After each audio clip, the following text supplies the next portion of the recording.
time we are really struggling with our students that what extended essay, what IA they need to do. And this is something which is like mind boggling. Thank you so much. And I'm Thank sure you, there will Sangeeta. be more such, examples because we are, we were just unaware that something so simple and exists and it can be done so easily. And so many chapters yes, can Sangeeta. be correlated with the simple experiment. Am I correct? Where you can correlate rotation. So many chapters can be correlated with one simple experiment. I hope you all agree that. Yes, very much. So nice to see all of you expressing yourself so openly. It just reassures us. Okay, Jyoti, so would you like to? There are so many familiar faces here. Srinivas, it's so nice to see you. I wished I could hug you. It's so many people that we have worked with in the past. Very nice. It's great to see all of you here. Okay, Jyoti, you may Yes. start it. So, on behalf of TAISI, the Association of International Schools of India, I would like to welcome all of you and thank all of you for joining us before the time. And we are immensely grateful to ThinkTac to be able to offer and collaborate with us and offer this workshop after the webinar that we had recently. I would like to especially thank Mr. Padma Prasad, Mr. Raghu AP, and of course our principal scientist Pracheta Malik and the engineer Vishal Bhatt. I would not take much time, of the workshop duration because it is decided to have it as a 2-hour workshop. And I have seen all of you how actively, all of the faculty, all of the academicians, all of the science faculty has been so active on the, the WhatsApp and the pre-webinar activity things that we have been doing and witnessing for the past 3 days. So I hand over to Mr. Raghu, who would also introduce ThinkTac, and then we'll meet again once the session closes. Thank you all of you from the core of our heart. Thank you, ma'am.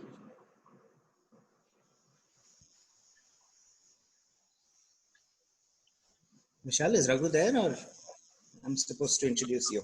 Yes. So Pracheta, I think you can take on then. Okay. All the best. So thanks a lot, Jyoti. So nice to see all of you teachers here on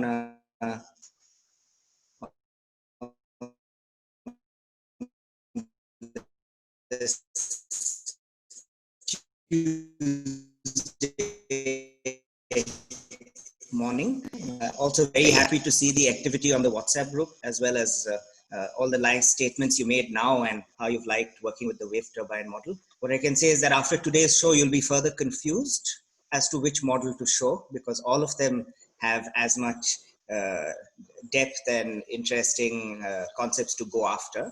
But anyway, I won't take any more of your time doing that. The activities will speak for themselves. I'll be presenting the afternoon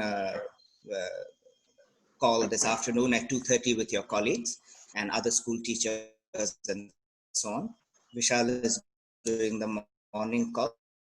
So I'm just giving a brief introduction about Vishal. Vishal says all of you have probably already read in your email. He's by training a computer engineer. He did his MTech from IIT Delhi. And for about 10 or 12 years, he worked in the IT industry in a company called Synopsys, where he did a lot of C, C++ programming, VLSI, and so on.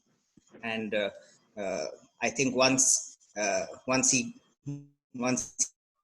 he had his child start going to school, he realized how really futile and bad some of the education practices are, especially in India, with having to do a lot of rote learning and absolutely meaningless things at home. So I think that's when he had an epiphany and realized that, his true calling was in doing something in grassroots education. So he quit his job, what you'd call a mainstream conventional job, obviously a high-paying one, etc., and took the whole, he and his family took the whole risk of trying to change something in the education system, either in a small or a big way or whatever is possible. But as an individual, he took that choice, and for the last 10 or 11 years, he's been in that space. So he's worked with he started and worked with two alternate schools, one which is he's still a trustee of, and his wife and another couple run that school. So that's called Be Me. If any of you are interested in looking it up, the school was named by the children of the school itself. The adults, of course, couldn't come up with a good name, so the kids named the school, and the kids run the program, and it's a very democratic school. There's elections and so on among the children. So if you guys want to check that out, you just go to beme.org. That's a school that Vishal runs. He's been involved with parenting workshops and so on after he'd quit his job with Amable Genie Kids. And there's a school called Arohi, which started in Bangalore and moved to Hosur. And he was involved in setting that up as well.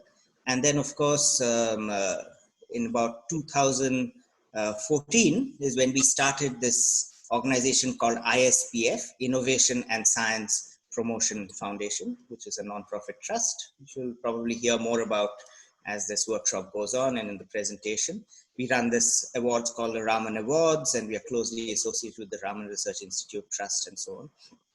So Vishal joined at the same time as me. Both of us kind of were the first ones to join the group and starting work with ISPF in 2014. ThinkTac is a company we co-founded with a couple of others, Raghu, who you already know, and then Ravi as well. So four of us started that in 2017. And so Vishal has been closely involved and of course one of the founders, and it's a lot of almost all the interesting bits about the pedagogy, what activities to do, this whole close association that we had, which was inspired a lot by the work of people like Arvind Gupta, where Vishal has attended his workshops, been closely associated with the group there in Pune as well. And it's those kind of activities, using simple materials to make interesting activities, and the fact that we've been able to expand our portfolio so much over the last 2-3 years is primarily because of the kind of skills and interest and passion that Vishal brings to the fore in doing these, anything interesting with children and teachers. So I'm sure you'll have a great couple of hours with him, and so obviously great to have him as a friend and a colleague, and one of the inspirations of continuing to do what we do. So Vishal, over to you. Thanks a lot, Pro.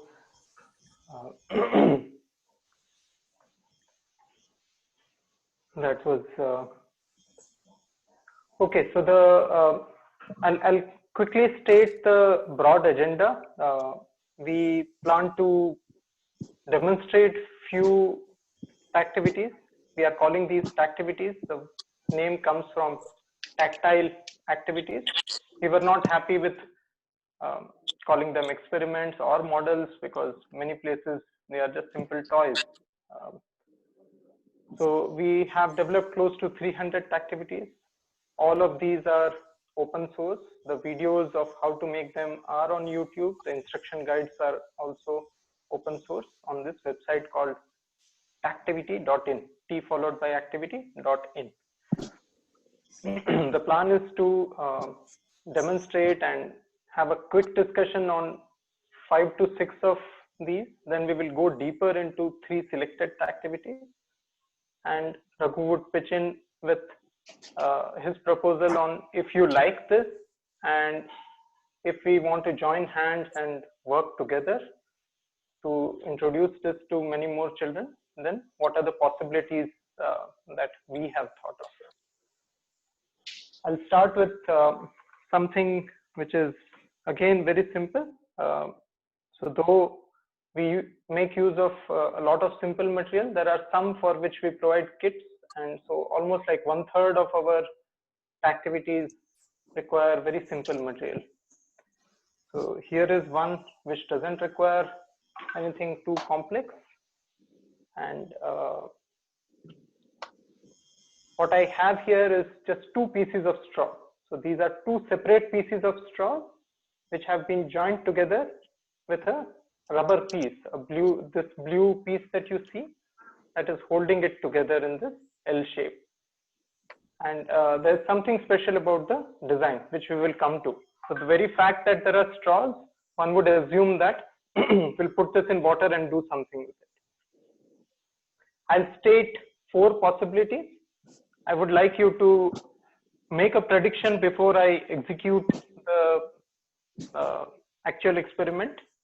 So first possibility is I place this end of the straw in water, and from here I take the air in.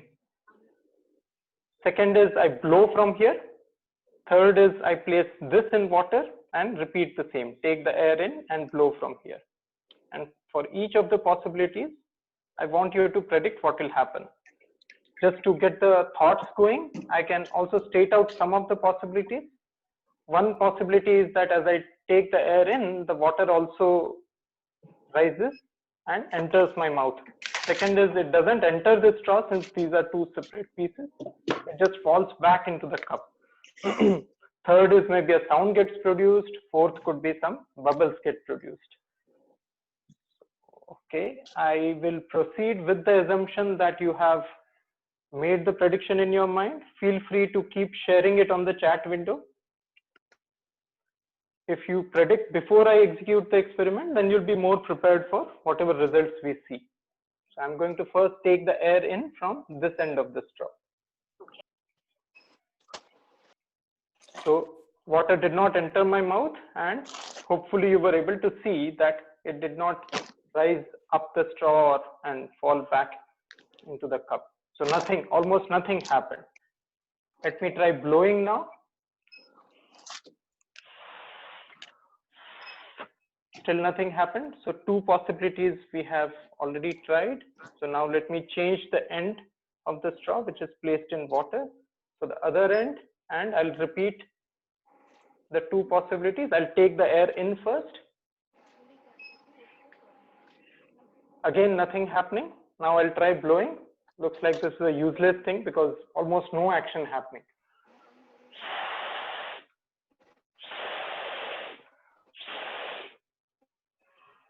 It's likely that some of you have also seen, those who attended Pro's presentation last time, you may have already seen this. The point I would like to draw your attention to is out of the 4, the spray got generated only when one of the 4 possibilities was executed, and that is to place this end of the straw in water and blowing from here. I want you to observe closely if you see something special here. So when I'm placing it like this, so when I blow from here, then the spray got generated. When I had kept it like this and blew from here, nothing happened. Okay, so as I bring this close to the camera, hopefully some of you are able to observe that this straw is covering half mouth of the other straw. And because of that blockage, something is happening. So before we rush into what's happening, let's play around a little more with this. While I do that, I would request Pro and also my colleague Divyashri to keep monitoring the chat window so that if there is anything which needs attention, please interrupt and bring it up. And same for the teachers. You don't need to hesitate. Feel free to unmute yourself and speak up when you have a thought. So yes, Nupur, the length of the 2 straws are different, and that's another question, that does that matter? So let me show some more models that I have here where the length is not different, and in fact I'm also changing the material. So here, instead of plastic straws, I have taken 2 old pens, and these are much longer as well. So the question is that will the water come out with something like this? Let's quickly test. And in this case, both have the same length.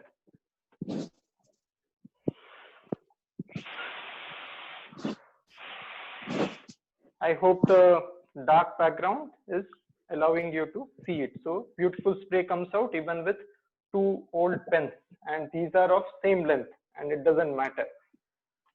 Okay, so I've already said that there's something happening there where one straw is blocking half mouth of the other. So let's have a look at this assembly where none of the straws is blocking the mouth of the other. What will happen in this case? And this time, just so that the interaction is better, what I'm going to do is launch a poll. You'll get 20 seconds to respond to that. Let's get the opinion from everyone.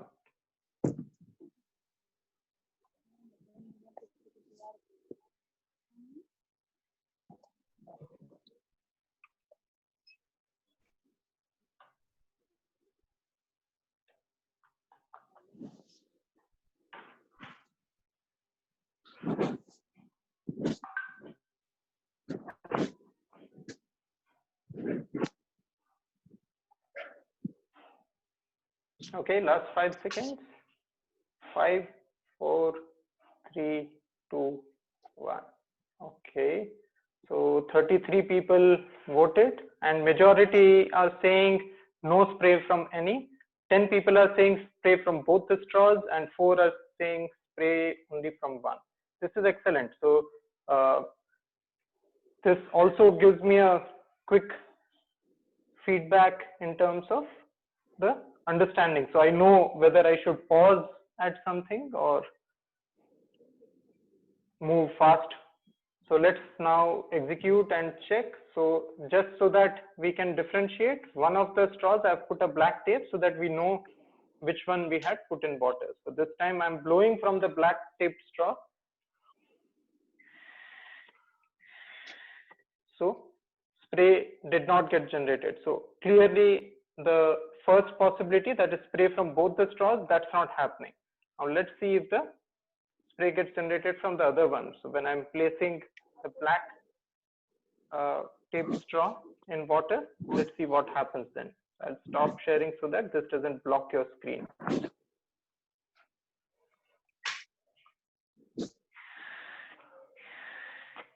So spray is not getting generated from either of the two. And what does that tell us? So then it very clearly means the blocking of the straw is doing something. We can do some more playing around here, but in the interest of time, I'll just mention those and move ahead. If any of you are interested to see what happens, what are the results, then we can come back at a later stage. So what will happen if I change the angle at which the straws have been placed? So the original one which I demonstrated, that was at right angle. So what will happen if I make an acute angle, and what will happen if I make an obtuse angle? Will both of them work? Only one will work? What will happen if I increase the diameter of the straw? So here I have a fatter straw. People usually use this while drinking milkshakes, etc. So will this pump out more water? And the way we were discussing in the beginning, it's something as simple as this. Methodical measurements can be made. So I can take a very simple syringe which has some marking, some calibration. So here I have glued a rubber piece so that water does not leak from here, and I can pour this with water, place it in, and in one deep exhale, without changing the person who is blowing, I can measure and compare the performance of sprays made from different diameter straws. So will the thin straw spray pump out more water, or the fatter straw spray pump out more water? Also, another interesting thing that one can measure is the distance traveled by the water, the last droplet, how far it has gone. And since I'm changing the diameter, what will happen if I use a thicker pipe? So these are the PVC pipes which you may see at home, used for doing the internal wiring. This tape is only so that it doesn't hurt while blowing. So will this work? What will happen if I make one hole at the in the straw from which the water is going to climb? So if I make a hole here, will the water come out from this hole? Will it continue to come out from here, or water will stop coming out? And if I, instead of using a firm tube, if I use something which is flexible, so here is the RO filter tube. So will this work? Any comments from anyone? I hear that it seems someone wants to share a thought.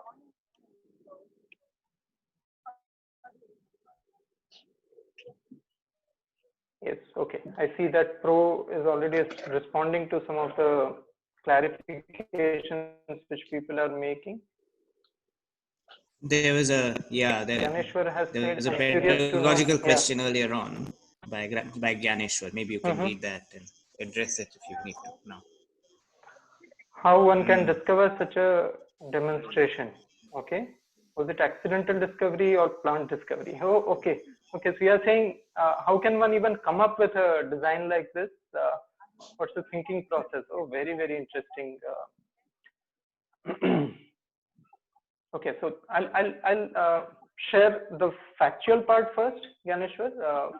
In our case, we just got it from Arvind Gupta, and of course, Arvind Gupta's video stops at making it with 2 straws. All these trying out various things was something that we were playing around with, and that is very similar to the exercise you did with the wave turbine, that you identify the variables, try changing the values of the variables. When I have been, so this is one of the very simple ones, but it has fascinated me really a lot. And I think that this design came into existence from the Venturi meter. So this is very similar to the, so I can further extend this tube here and attach more straws here. And further, and so there can be multiple straws here, and it can be a U tube, in which case, so you have one tube here, one tube here, and in between you have these pipes, which is one of the ways to measure the pressure as you change the surface area.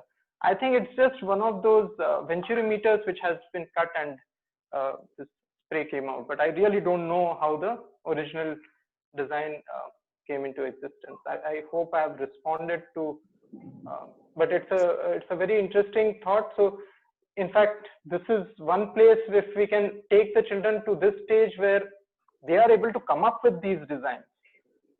But the starting point is that they have done enough of this playing around. And after that, it's almost natural for them to come up with new designs, which we have experienced with our team. So none of us were great at coming up with our own designs, but over a period of time, as we have been playing around with these activities for many years, then new designs keep coming in. So yeah, another one which I get quite excited about is, what if I use a bendable straw? So that's the original spray, but since it is bendable, I can convert it to a W shaped. And in this case, this is the one which is blocking the half mouth. So if I blow from here, the air has to bend and come, and water has to bend and climb. So will this work at all? And if it works, so note that I'll have to place it in water like this. So will the spray come out in the downward direction, in the horizontal this direction, or upward direction? So these are some, only some of the possible explorations which I have demonstrated.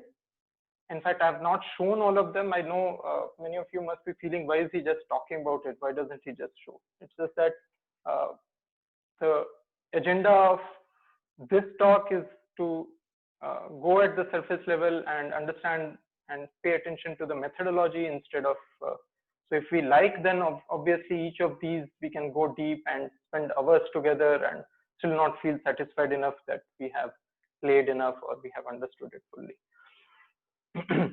Now let me just complete the explanation that we have.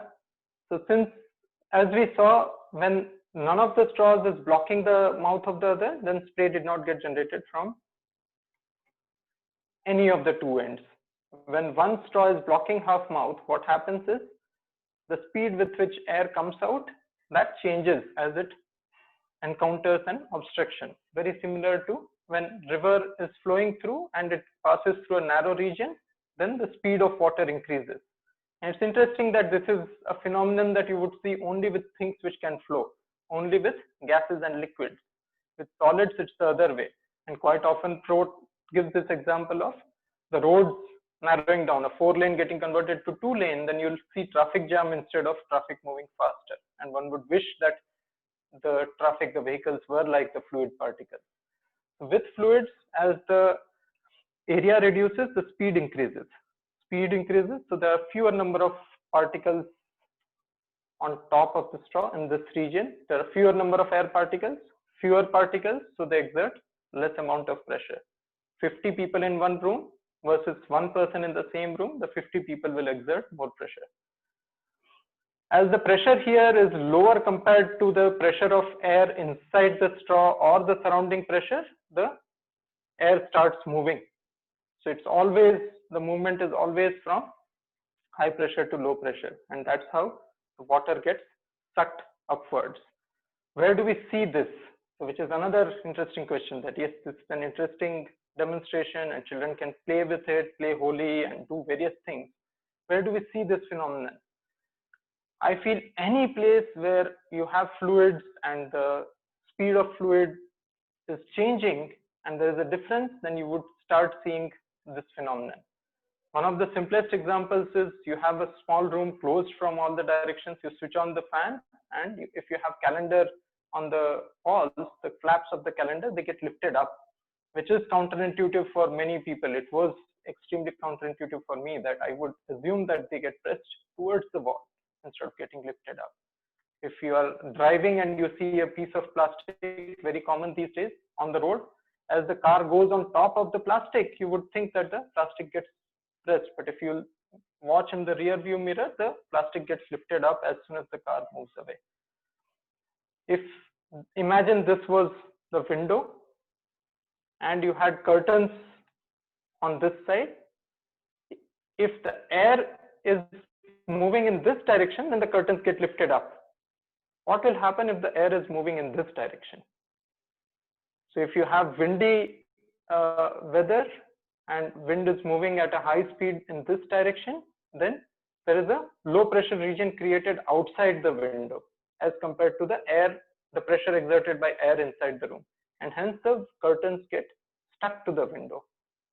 And quite often we see both of these when it is windy, depending on the direction in which wind is blowing, we see both of these. One of the very interesting applications which I've seen many sports players applying, some knowingly, some unknowingly, is when they play football. So while taking the corner goal, if this is the corner, in the same line, the person who is kicking the ball is standing in the same line as the goal post. Now this person kicks the ball in this direction, and typically the teammates of this person who takes the corner, they are standing here, they would either head the ball and push the ball into the goal, or they would kick it. But there are some expert players who develop this technique. So while kicking the ball is made to spin, and it's also rising upwards.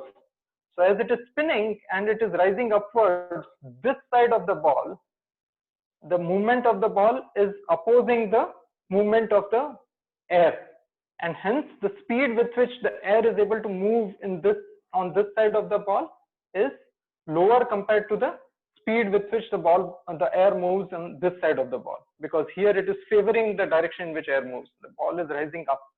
Because of that, one side of the ball, the air moves faster compared to the other, and hence there is a lateral drift which is in this direction. So it is spun in a certain way while kicking, such that the ball comes in even if there are the teammates of the person who is taking the goal, taking the corner, if they are not standing there, and the goalkeeper is caught by a surprise. So some people call this Magnus effect. In a slightly different situation, it is called Bernoulli's principle, etc. I would say the fundamental concept which we should be talking about is the impact of fluid speed on the pressure. Let me see if there are any questions here. Yes, Nidhi, that's the Magnus effect. And as I just said, Shalini is saying Bernoulli's theorem, but yes, the fundamental point is there is an impact on the pressure of any fluid is impacting the speed is impacting the pressure. I see that Aanchal has said something. As an IB teacher, conceptual understanding of angles, properties of materials and air can be covered at primary level. Yeah. Okay. Yeah, it's very interesting that I'm an English teacher. I'm fine fascinated because my little ones will be so delighted, you know. Yeah. So amazing, amazing, Vishal, amazing. Keep it up. Thank you so much, Achal. Okay, yeah. So I was saying, as we started working with children, we realized that this whole concept of having subject boundaries, they are created by humans. In real life, the problems come all together. Okay, let me show a couple of more very interesting ones, starting with one which is very close to our hearts. So what I have here is a simple pencil, few notches made on the pencil, and this pencil happens to have an eraser at the back. I have a card sheet and a hole created at the center of this card sheet, and we place a board pin and fix this card sheet at the back of the eraser. And as I start rubbing these notches, this card sheet starts rotating.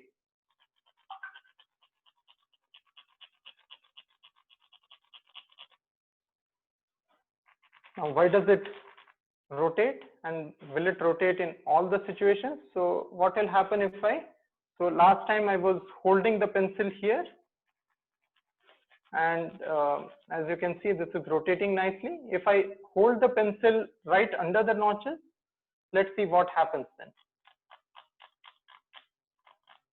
So as you can see, the rotation stopped, and that itself gives us an intuition.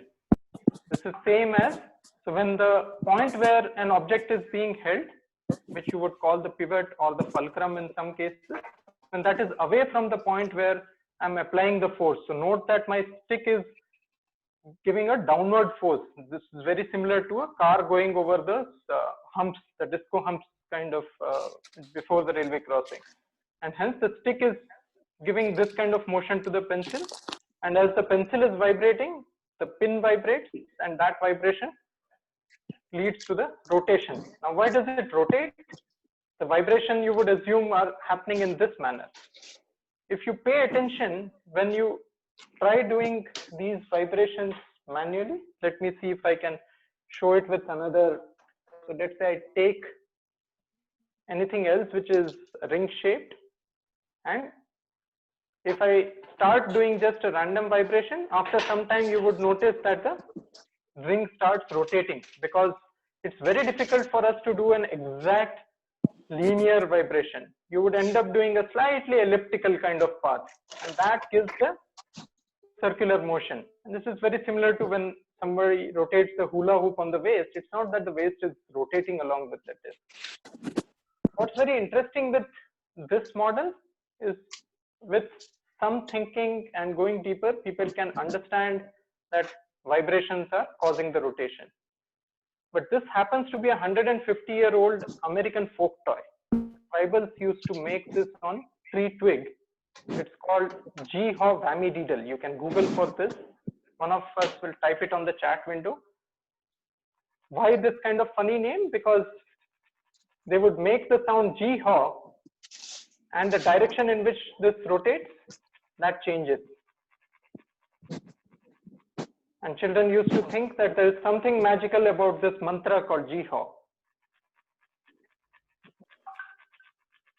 I've been speaking Ji-Haw, but that doesn't necessarily change the direction. I haven't learned the art yet where I can do that seamlessly, but these tribals used to do that all the time while they are rotating. So I'm stopping and then changing the direction. Now, why does the direction change? And that's still not understood very well, the exact physics behind it. And there are 6 research papers written on this, including one from the renowned physicist Richard Feynman. And people haven't understood yet why the direction changes. The reason this particular model, this activity is close to our hearts is one of the 6th standard children who used to come to our workshop. He said, I'm seeing some similar behavior with a completely different set of material. So here I have a cycle spoke. So hopefully you are able to see this bend here. So cycle spoke, we have cut out the threaded part here from the spoke. I'll tell you why. And I have a very similar card sheet with a hole in the center. And there is one plastic bead here to keep the card sheet in place.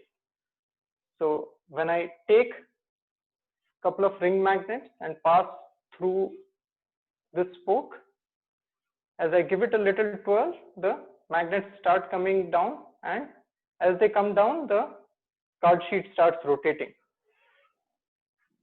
I hope you are able to see it clearly. I'll do it once more.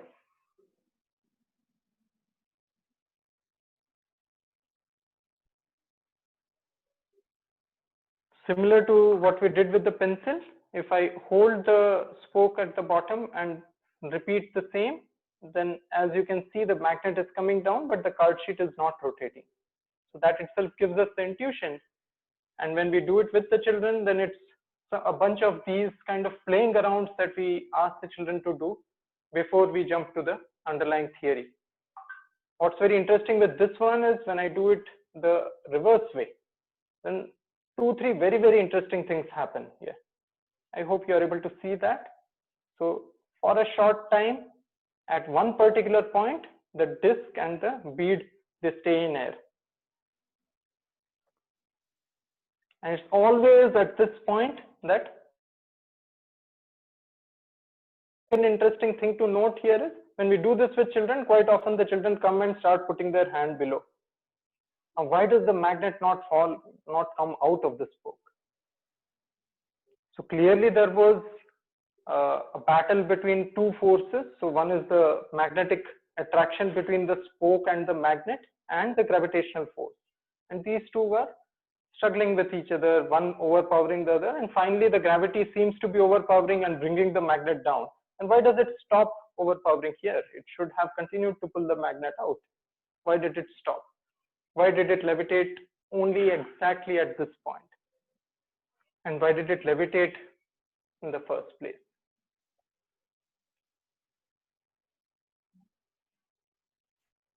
Okay, just checking the chat window in case I'm missing any interesting discussions happening there.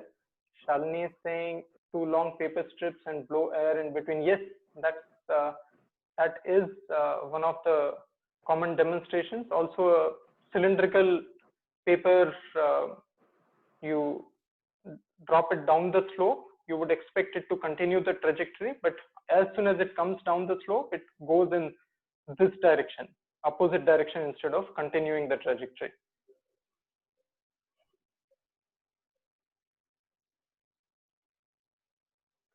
Card sheet as in a plastic card? No, this is just a thick paper, Koila.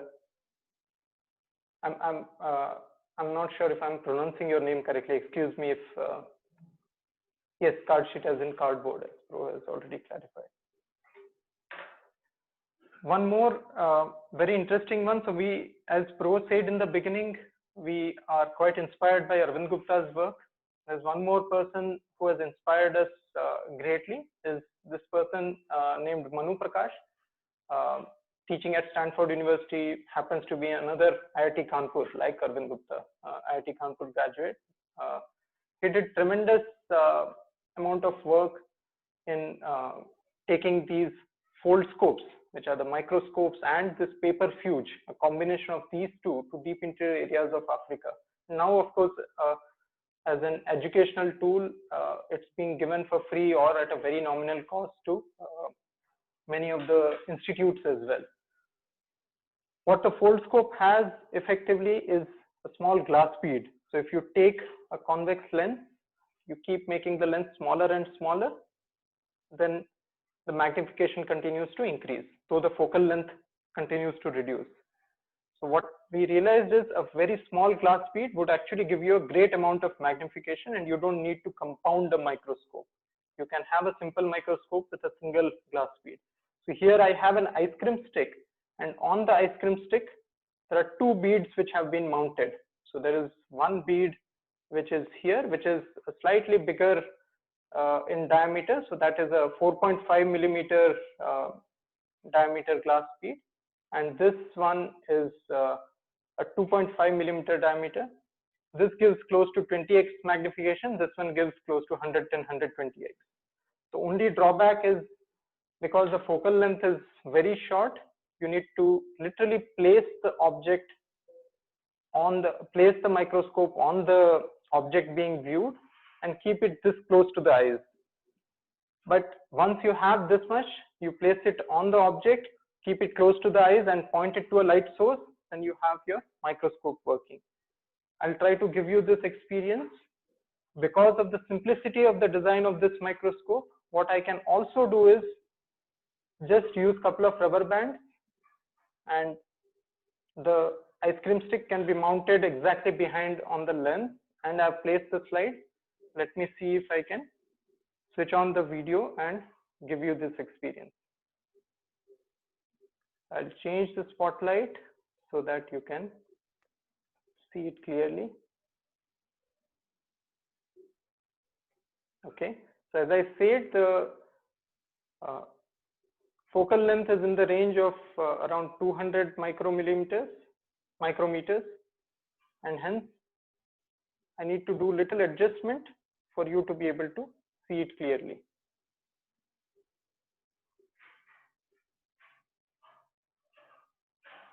Be patient, just give me a few seconds.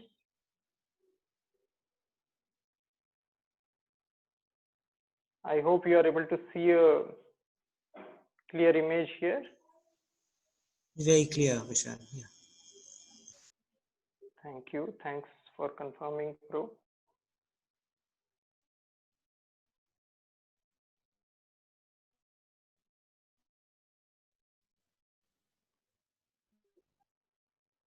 Okay, let me come back to the, and hopefully you would also have figured out that this is the onion peel slide. Because of the portability of this instrument, children carry it around in their pockets and start looking at things, starting from the hair strand to the fabrics to flower petals. And one of the days, one child came running to us saying, "Uncle, I placed it on the mobile phone screen and it was all white, but when I placed the microscope, I saw multiple colors. So I saw red, green, and blue, everything. So I started changing the background colors. I kept blue screen and I assumed I'll see only blue color, but I continued to see red and green at few places. And then I went to the TV screen, then the laptop screen, and I saw a similar pattern, but the distance between these red, green, blue, they were quite different. And it was amazing to see that without naming some of these terms, what the child was essentially exploring was the RGB grid density, which varies between these different instruments, between a mobile phone and the laptop screen and the TV screen. And that is what gives us the assurance that when the material is simple, which the child can relate to, even if you need to provide it in some simple kit form, child feels quite attached and possessive about it, and these kind of explorations happen very naturally. So serendipities become a lot more common. I'll show another 2-3 models, then we will go deeper into one selected one.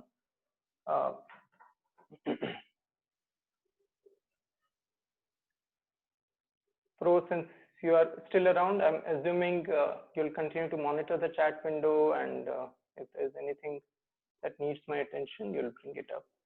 Yeah. So here I have a plastic piece, just a, so these are called collars, which are used to join two PVC pipes, and essentially it's almost cylindrical in shape. What we have done is on this PVC pipe collar, a balloon has been fixed. And in fact, the balloon is torn, but I'm pretty sure this will still work. The other end of the balloon, there is a small cut, and a plastic pipe piece has been fixed there through a rubber band so that there is no leakage of air. what happens when I blow into this through this plastic pipe. So as you can see, nothing interesting happens, and the balloon is torn, so it's a good opportunity for me to actually show the entire construction. So I'll make one right away, and hopefully I'm able to quickly do it and demonstrate it.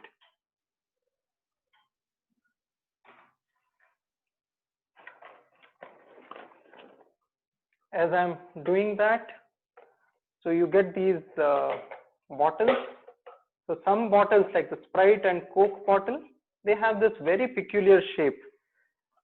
And because of the shape, what can be done is you cut these slits out, and without using any glue or tape, you can make a box which can be closed.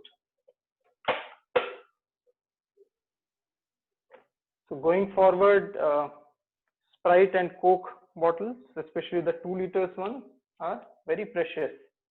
They have become precious for me. So I happen to have a white balloon. Hopefully you'll be able to see it. So the end from where we blow, I'm fixing that on the PVC pipe collar. Now I'll make a small cut at the other end of the balloon so that I can insert the plastic pipe piece.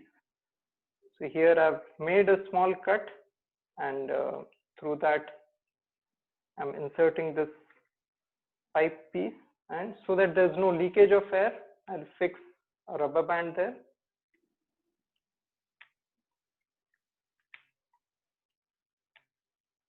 As I showed you last time, when I blew from top, there's a funny kind of sound, but nothing much interesting. So let me change the angle. So I'll now take this PVC pipe above the level from where I'm blowing.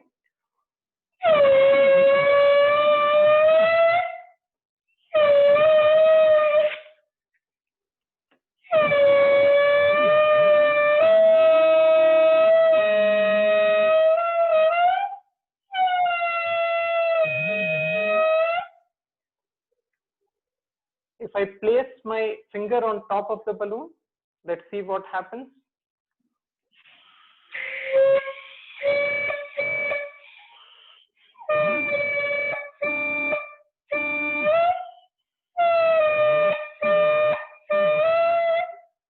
And as you can see, as the finger is stopping the movement of the balloon, then the sound also stops.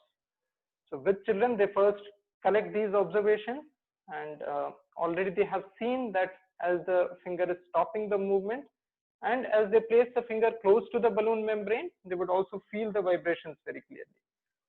Let us see what happens if I increase the length of this pipe. Since it's a collar, I can attach more pipes to it and change the length.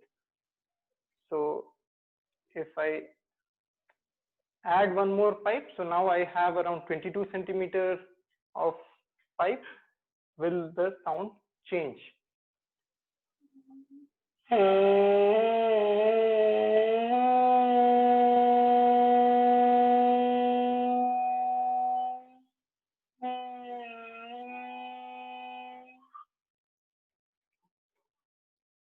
As you could notice, the sound has become deeper now as I've increased the length. Let's see if the pattern continues as I continue to increase. I'll add 2 more pipe pieces and see if that changes the sound significantly. Okay, so I have 3 pieces of pipe here, 1, 2, 3, each around 20 centimeters. So I have a total of around 64 centimeters, 66 centimeter long pipe.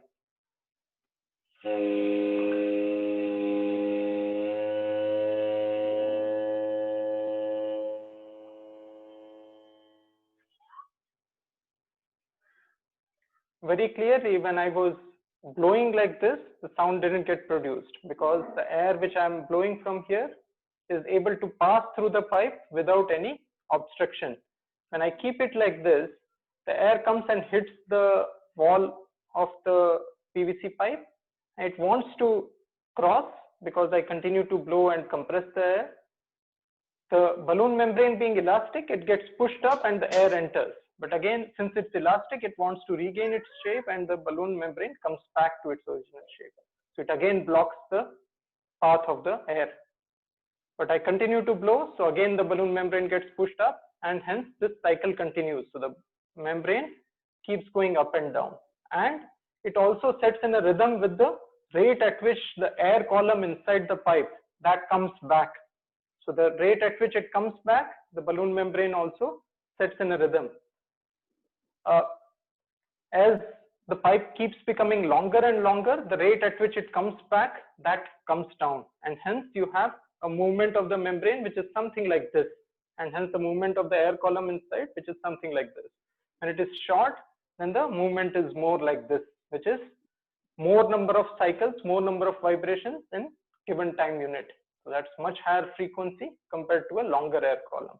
And that's what physics says, that as the length of the air column or vibrating column that changes, if it increases, then the frequency comes down.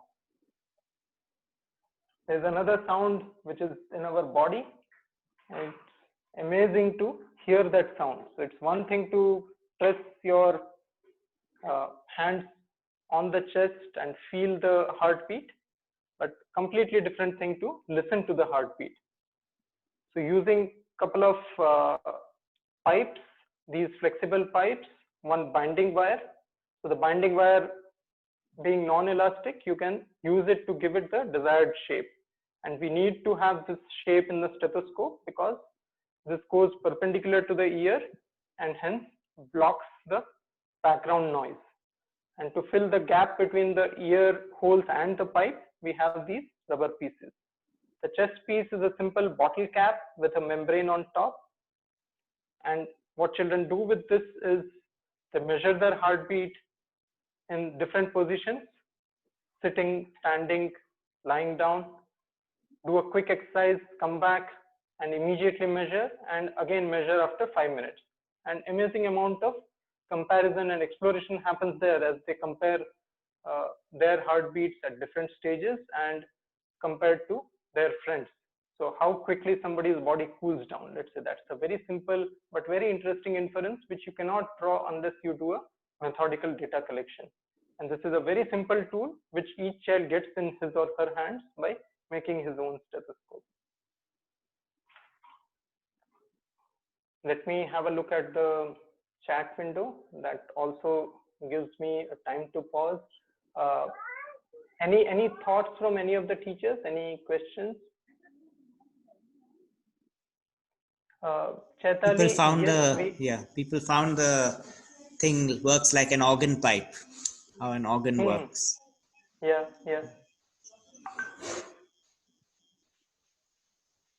Shalini has also That's said what one can Shalini make said. it using a laser torch lens on top. That must be for the microscope, I suppose. Correct. Chaitali, since you have sent this message to me separately, I'm reading out. So the session is getting recorded. We will be able to share it with all of you. We will put it up on YouTube and share with all of you. Yes, sir. Thank you so much. Okay. Yeah, Libby is saying I found the microscope very interesting. Yeah. Oh yes, good that you are bringing this up, Libby. The procedure which is shown on the on our website, that is using a grid. The idea is to place a transparency, to stick a transparency right behind the bead, and on the transparency we would have printed grids of half mm by half mm. Maybe you can put yourself on mute if you are not speaking. So we print a half mm by half mm grid on that, and using that, children estimate the. I'll ask him to give. I think the use of grid would be to check the magnification of this microscope. That would be the purpose, if I'm not wrong. That's so. Yes, yeah. That is one. One is to find out the magnification, and other is in case of onion peel cells, for example, using the grid, we notice that how many cells are fitting in one grid. So the length as well as the width of a cell, and it was pretty close to the actual one. Can I answer, Vishal, if you don't mind, this question? Yes, please, Swami. Yeah, actually, this is the grid is to, as you have said, to count the number of cells of the nucleus. If the grid is very close, then you can absolutely count how many cells fit in that particular grid, and you can count the total volume of the organism space or whatever you have taken. So, like RBC counting is generally done using the grid scale. Per cubic millimeter of blood or a drop of the blood, how many RBCs are present, so that they can extrapolate and tell that how much RBC you have in the blood. So those things can be done by the grid that is being present. Thank you, Swami.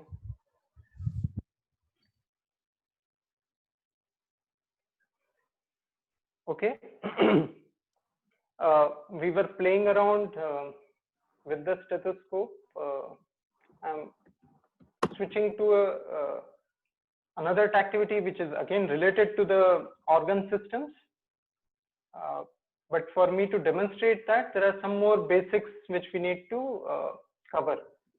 So let me take it out, and I would also launch a poll question to find out how much clarity we already have, so that I can discuss it. So what I've done is taken some turmeric in this test tube, added some simple tap water.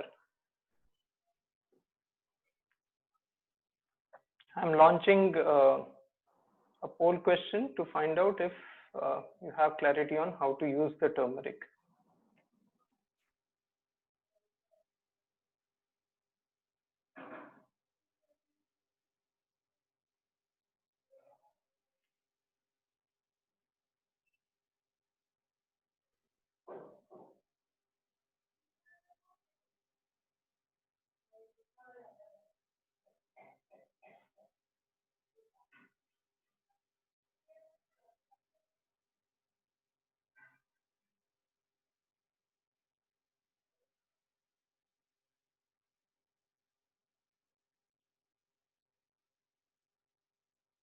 Okay, another 5 seconds.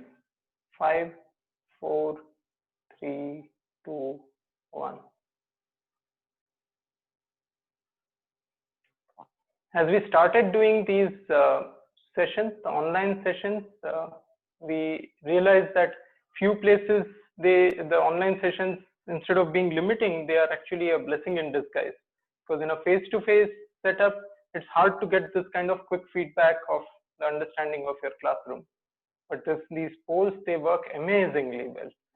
So as I can see that the responses are all around, and hence let me clarify. So yes, when you add acid to turmeric, as majority people here, 14 people have said, sorry, 11 people, in this case majority hasn't given the correct answer. There's no change when I add acid to turmeric. The color does not change, and it doesn't become colorless either. But if I add a base, if I add an alkaline solution, then it changes to red. So their majority is right. So then I can use turmeric as a base indicator. So let's quickly test it. I have deliberately taken a slightly strong base. I have some sodium hydroxide here. Not a very concentrated solution, but still it's strong enough to show quick and bright colors. I'm going to put a couple of drops of this in this solution, and let's see if the color changes. So sodium hydroxide, as soon as I added, the color changed to red. The question is, if on adding acid, there's no change to the color of turmeric, how do I use this as a complete indicator? I can find if something is basic, but I can't find if things are acidic. So I'm launching a next question.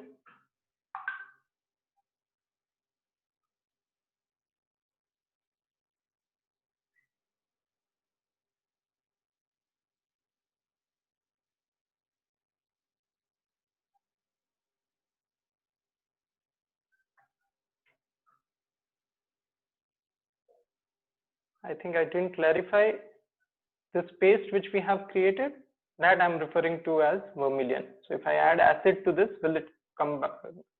Will the color return to yellow? Okay, another 5 seconds. 5, 4, 3, 2, 1. Okay, I have the response from 20 people. Good enough. 12 people are saying it will become colorless. 5 are saying changes to red, and 4 are saying no change. In fact, this is a copy paste error from my side. I should have given the option of changes back to yellow. Okay, so which means I had only 3 options. I missed it out. Just to clarify, traditionally kumkum, vermilion, used to be made using this method of adding, and most common base which people used to add was add chuna, the lime, calcium oxide to water and calcium hydroxide added to turmeric. That gives a good orange red color, and that's how traditionally kumkum used to be made. So kumkum, vermilion, can that be used as an acid indicator? So I have some vinegar in this, very it's not a very strong acid, and I have a strong base in this. Let's see if this can neutralize it and change the color back to yellow. As you can see, the top part where vinegar is able to reach, the color changes back to yellow, and hence turmeric can be used as a complete indicator. So first you use turmeric itself to find if something is basic in nature. You make vermilion out of it by adding a base to turmeric and use the vermilion as an acid indicator. So the combination of turmeric and vermilion is a great natural indicator. And since it's available inside the house during the lockdown period, this was a great help for us to conduct lots of chemistry experiments with children through the online mode. And one of the very interesting ones is, as I said, if you add calcium hydroxide to turmeric, the color changes to this orangish red. So I have prepared some solution and kept it ready. And what I'm going to do is take 3 ml of this solution in 2 different test tubes.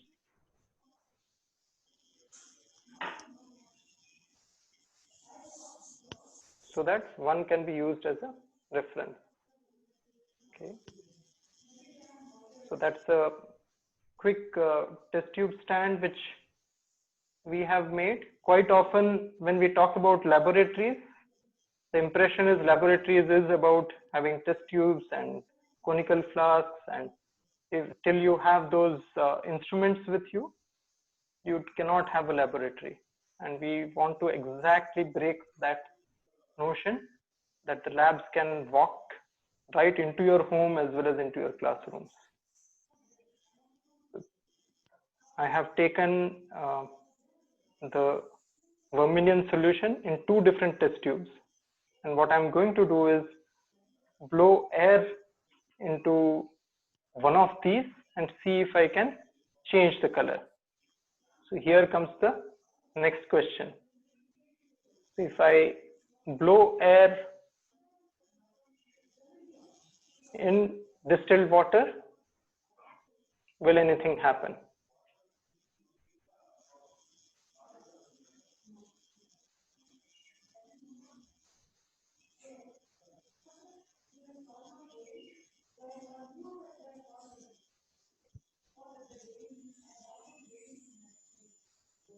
Okay, last 5 seconds. 5, 4, 3, 2, 1. So I have a response from 26 people. 12 have said it will become acidic. 5 have said it will remain, okay, it will become alkaline, and 9 have said it will remain neutral. Okay.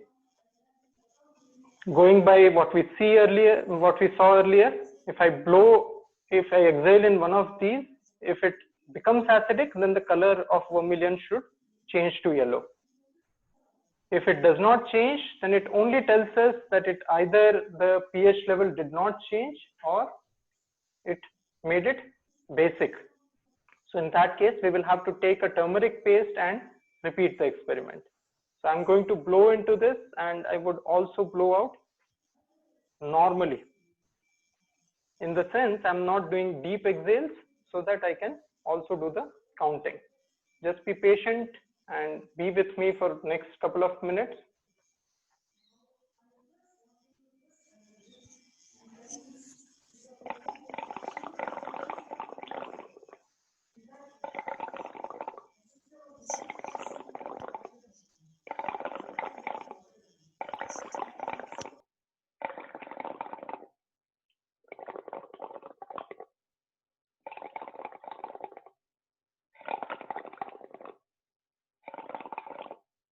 As I'm doing this, I'm also counting the number of breaths I've taken. So I've already done 10 breaths.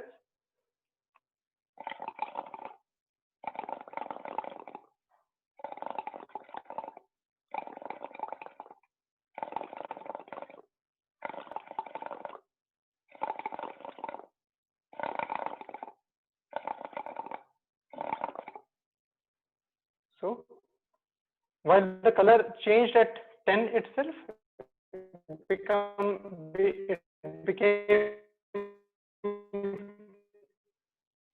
more clearly yellow as I do more.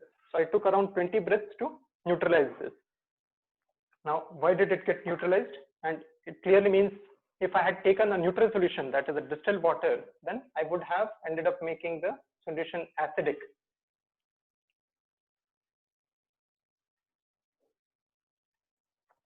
And as some of us have made the guess, and I'm assuming many people have also written on the chat window, it's yeah, people are also writing about other indicators. Yes, that's right, Namrata, Chaitali, that beetroot, cabbage, these can be used, hibiscus can be used as a natural indicator. Why did the color change to yellow? Why did it get neutralized? So it became acidic. So what was the source of the acid? As in this forum, I can comfortably assume that you are able to connect now that the carbon dioxide coming out in the exhaled breath, that is creating carbonic acid and neutralizing this. How much carbon dioxide? So is it that carbon dioxide is present only in exhaled air, or it was there even in the inhaled air? So in which case, so there is another interesting extension that we are working on for the same experiment is to have two test tubes, and they are connected such that you are inhaling from one and exhaling in the other. So does inhaling also change the color? And as you inhale the air out of one tube, the air from outside enters this. The other one you are exhaling, so only your exhaled air is entering the second test tube. And the experiment is to find out whose color, which of the two test tubes change the color first. And that also tells us if there is a difference in the amount of carbon dioxide in the inhaled and exhaled air. So let me have a quick response to this question. So does the inhaled air have carbon dioxide or not?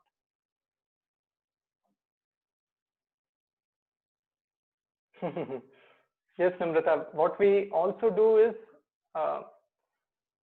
combining the spray with the turmeric and vermilion. So we give turmeric water and children spray at a white paper, and then they use a base and spray the base on that and see that some spots are getting colored to red and some continue to remain yellow. So yes, artwork and chemistry, great idea to combine these two. Yes, as Roshan is saying, there's more carbon dioxide in exhaled air, less in inhaled air. Also, do you have some approximate numbers? How much, what percentage of exhaled air is carbon dioxide? Typically, which is obviously an average number, but is it like a 0.1, 0.001%, or is it like 4, 5%, 20%? Okay, Roshan, you are saying you are not sure about it. If you live in a or near industrial area, the carbon dioxide will be higher. Yes, that's true. What's interesting, Manjira, is even if you are living in an extremely polluted environment, the percentage of carbon dioxide, that's still way below 0.00 some percent. And a change an increment in the number in the third significant digit, that is also creating a lot of chaos. That is leading to impact on the temperatures, and we are talking about global warming, etc. Yes, Chaitali. So exhaled air is around 4% of carbon dioxide. So here comes the next question. Where did this 4% carbon dioxide in the exhaled air, where did it come from?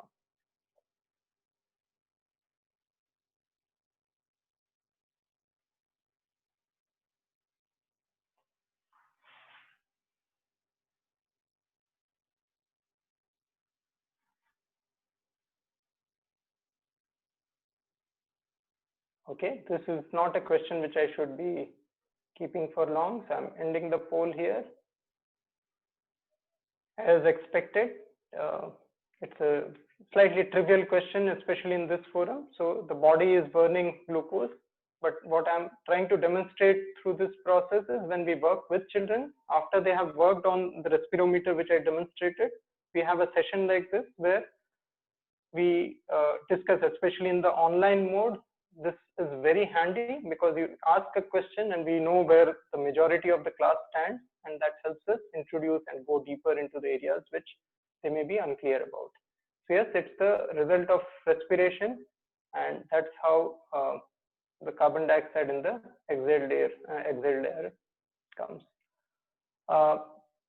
And since we are talking about respiration, so the process is pretty simple. When you need energy, you burn glucose and using oxygen. Question is, what happens if you do not have enough oxygen?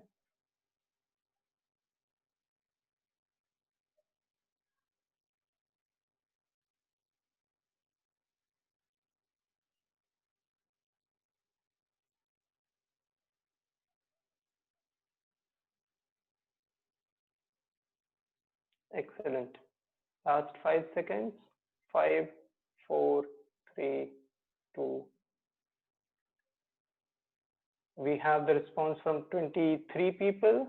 Majority, so just 2 people have said body produces oxygen, but the majority is right here. So muscles generate the energy without oxygen. So that's how the anaerobic respiration happens. And I'm brushing through all these, some of the basics very quickly. Again, the intent is to demonstrate the methodology and not really about this particular activity.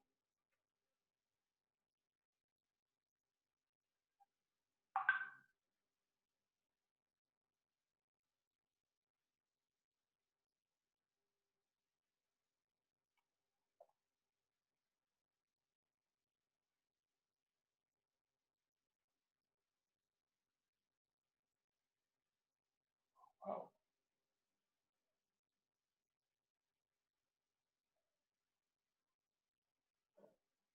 Okay, last 5 seconds.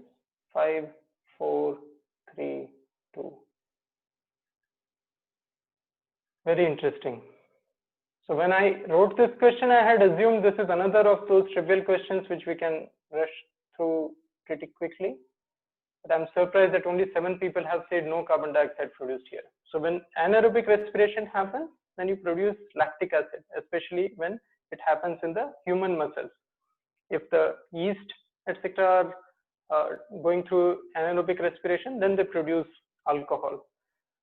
So in the human body, the carbon dioxide doesn't get produced directly when the anaerobic respiration happens. So there's no question of the carbon dioxide exiting and how it would exit, etc.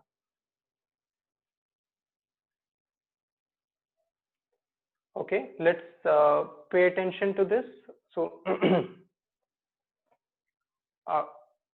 respiration has happened. We are producing carbon dioxide, which the body doesn't need, and hence we exhale, we throw it out through the exhaled air. We require oxygen, so we take in air, and from that air we take oxygen. If you think about it, this is a process which we are doing every single second. Every single second we take in air, the exchange of gases happens. So from the blood, carbon dioxide comes out, from the inhaled air, oxygen goes in. So how does it happen so deterministically with so much accuracy? how is it that it's always one-way traffic? What if some fine day, because as we discussed, the inhaled air also has carbon dioxide, and as I think Manchira was saying, inhaled air, if you are living in a polluted environment, carbon dioxide amount could be more. So what if some fine day carbon dioxide goes into the blood instead of oxygen going in? Why doesn't that happen? And for this, I'm intentionally not launching a poll. I want one of you to respond on the chat window or unmute yourself and share your thoughts. Can I answer? Yes. Yeah, because oxygen forms this complex with hemoglobin, and the oxygen is removed from the fresh air from the blood, which has the oxygen, contains the oxygen. The alveoli contain the oxygen, and the blood hemoglobin forms a complex with this oxygen, oxyhemoglobin, and takes in the oxygen from the blood, from the alveoli into the blood. I don't know, I'm getting a little it's getting a little complicated, but that's what happens because it is only a one-way path, and the carbon dioxide does not form such a complex with the hemoglobin. So hemoglobin is not a carbon dioxide carrier; it carries the oxygen only. Carbon dioxide gets like, depending upon the concentration level, it gets diffused into the lesser from the more concentration to the lesser concentration. That is from the bloodstream to the alveoli. Exactly. And that's what Roshan has also said. Yeah. Looks like someone else has a thought. Yeah. Yes, Yes, there are two aspects here. One is the diffusion takes place by the differential partial pressure. So the partial pressure of carbon dioxide is higher inside the lungs, inside the body, then it will come out because we are doing the respiration. And partial pressure of oxygen outside is higher. So because of the difference, the diffusion happens. But interestingly, RBC has got a higher affinity for carbon monoxide, not carbon dioxide. So because of that, carbon monoxide poisoning happens when you have a carbon monoxide high content. People die because of that. So if you keep oxygen, carbon monoxide, then hemoglobin will pick up carbon monoxide than oxygen. And also hemoglobin will pick up cyanide faster than carbon monoxide and oxygen. So if you look at these three different things, that's why deaths generally happen when these things are, get into our blood. But carbon dioxide as a compound is found in the atmosphere, so it is not a problem for us. But if there is more carbon monoxide, that's the problem will start. Super. And it needs a very small concentration of carbon monoxide or methyl isocyanate or whatever, even in the even 1%. that also. Yeah, the affinity of hemoglobin towards these compounds are higher than oxygen. Yeah. Thank you. Thanks for sharing that. And in fact, that so since we are talking about these different gases, that's where other interesting question comes, that major part of the inhaled air is nitrogen. So why doesn't nitrogen go in? And is it that it never goes in, or there are situations when it can go in? But let's come back to that question. Let's first clarify the gas exchange part. So around, so the blood capillaries are there around alveoli, and that's where the exchange happens. And as we talked about the total area, so more the area, more like faster is the exchange. So it's almost like 100 meters square. So imagine 10 meter by 10 meter kind of area. So it's that much area that we have in the lungs across which the exchange can happen. So one interesting application question here.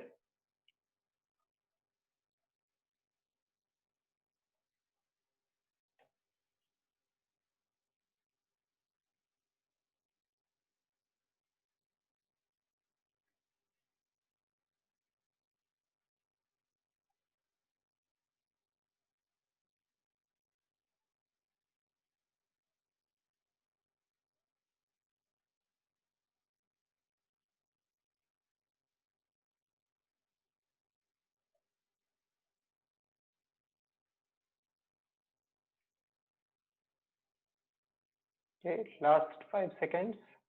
5, 4, 3, 2, 1. Okay, Very interesting. So majority have said it depends on lifestyle. So 7 people have said that, 4 have said depends on body design, 3 have said 1 cell, and 6 people have said 2 cells. And the right answer is 2 cells.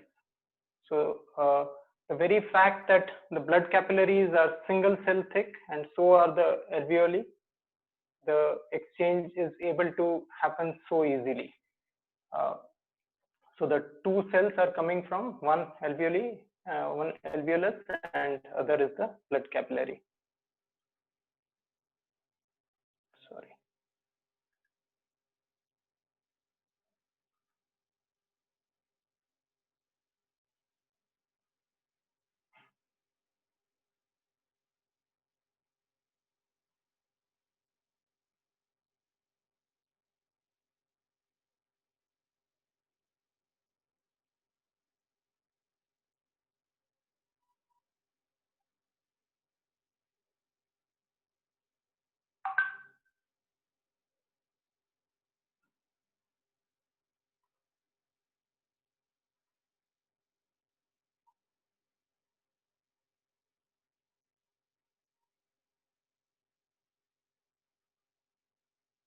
Okay, last 5 seconds.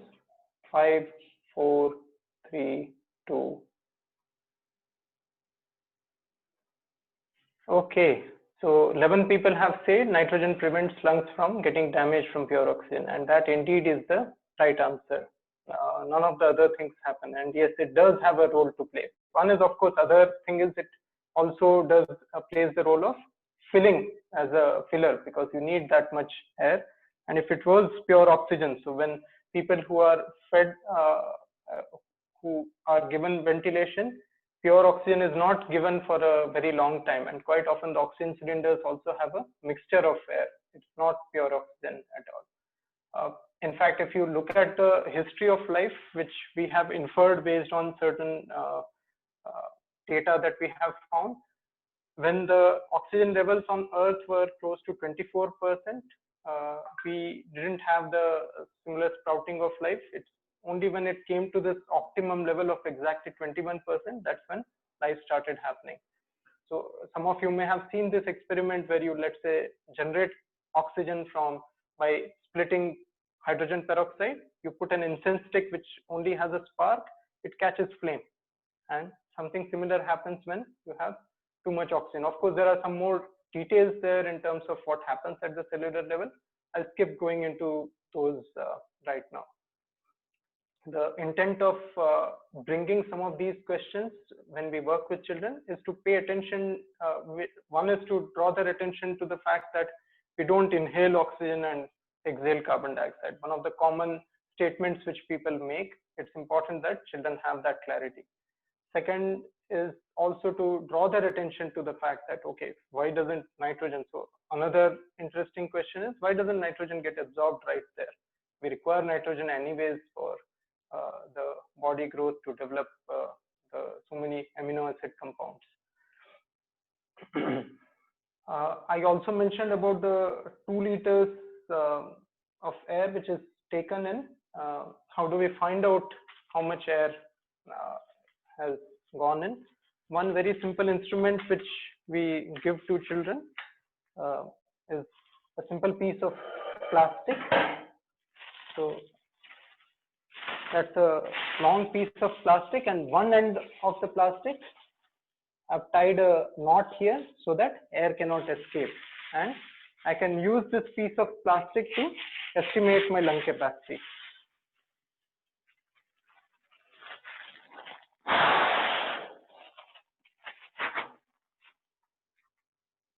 It so happens that the way this plastic piece is chosen, the diameter of this cylinder matches the diameter of any PET bottle. So I can use a bottle to estimate. So since the diameter is matching, I can just estimate based on the height. So that's 2 and almost 3 liters. So I managed to blow in around 3 liters of air in this. And here comes the next question.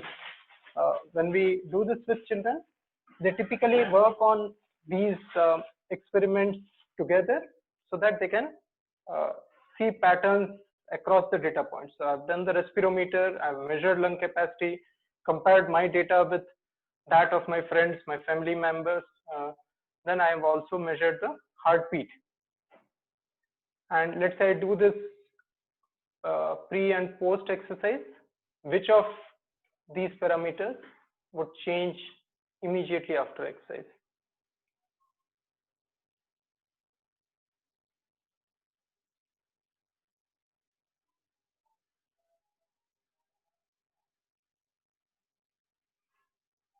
Note that more than one is the correct answer here. So you'll have to select more than one option.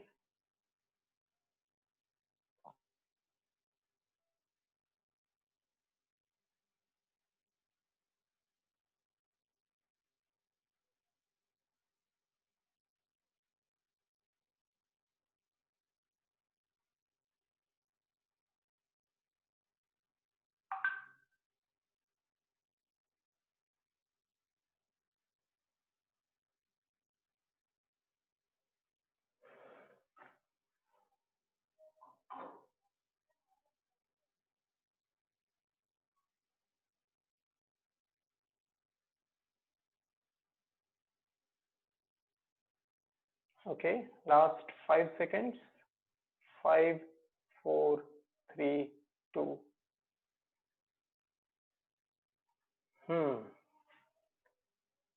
Okay, let me, in the interest of time, I'll quickly move ahead and transfer the information. If any of you have more thoughts, you can come on the mic and share. Amount of carbon dioxide in exhaled breath, it does change. And children would have already discovered that when they work on the respirometer activity. So they come back after an exercise and the same concentration of calcium hydroxide, they'll be able to neutralize in fewer number of breaths. So if I had taken 20 breaths earlier, I should be able to do it in 8 to 10 breaths. Amount of carbon dioxide in inhaled breath, that is not connected. That does not change because of us doing the exercise. Amount of oxygen in inhaled breath, we do not have control over that. So that also does not change. Number of breaths per minute, heartbeat rate, both of these change. And what's very interesting is these change because the blood's pH level changes. The carbon dioxide, as more carbon dioxide is produced, the blood's pH level falls, or even if you are doing a very vigorous exercise and there is anaerobic respiration happening, it is lactic acid which gets produced. So both of these would reduce the blood's pH level, which is what the brain is monitoring. And as soon as brain gets to know that, what brain would start doing is it will give the signal to the diaphragm to do this at a much higher rate, and hence the breathing, so the rate at which you are breathing the air in, that increases, and the heartbeat also increases. But the lung capacity does not change. Lung capacity does not change immediately, because lung capacity is how much. So in this case, in this model, the extent to which these balloons are blowing, that will decide, and that does not depend on, so the rate at which you will inhale and exhale, that will increase, but the capacity, that does not change instantaneously. We have had children who have come back who assumed that the chain smokers that they tested the lung capacity for, they would be having a low lung capacity, but they managed to blow in around 3 or 4 liters of air. So the as long as the muscles for the diaphragm as well as the rib cage, if they are strong, if they are getting a regular exercise, you will be able to take in more air. The chain smokers, what will happen is the gas exchange will get impacted because many of the alveoli, they get closed. But the lung capacity does not change instantaneously. Very interesting thing with this lung and diaphragm model to show how the breathing happens. When we showed this, one girl, she came back and told me, "Uncle, I never realized that when we take the air in, the nose does not have a role to play. It doesn't have a functional role in taking the air in. It's only a pathway." And even I realized that I never, so from childhood, we tend to assume that take the breathe and you think that the nose is doing all the job of sucking in. But what's happening is the diaphragm is getting pulled downwards and there is a pressure difference created here. So the inside pressure reduces as compared to outside, and hence the air enters, which means if the outside pressure is low, even if you pull the diaphragm quite a lot, it's harder to take the air in, which is why people struggle to breathe when they go to low pressure regions. Very, very interesting pattern we saw. So when me and Pro were playing with the wave turbine model, he said that, so we were talking about the difficulty in pulling the bottle out when you have pushed the bottle in, and when you are taking it out, as if the water is trying to pull it back in.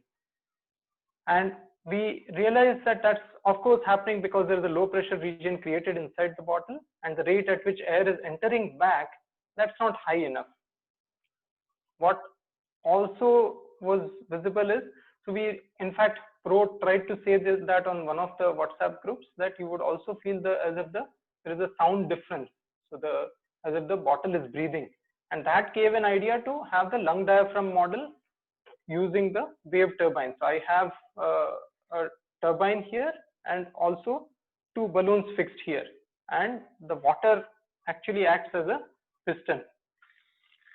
So when I'm pushing it in, the air is getting pushed out, so the balloons, they get compressed. But when I pull out, they take the air in. And in this case, the level of water that is acting as a membrane, as the diaphragm.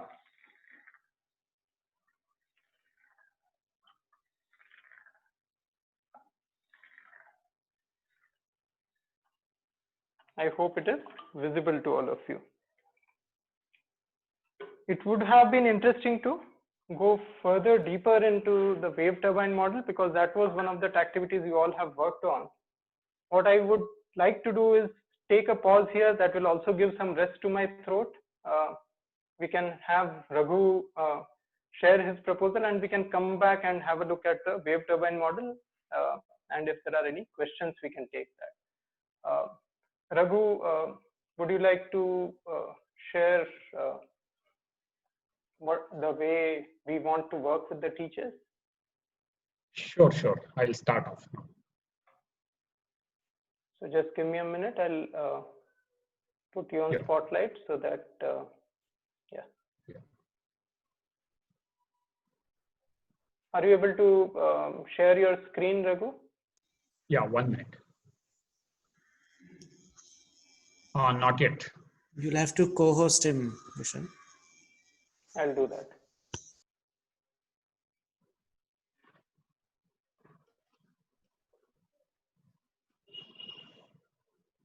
Yeah.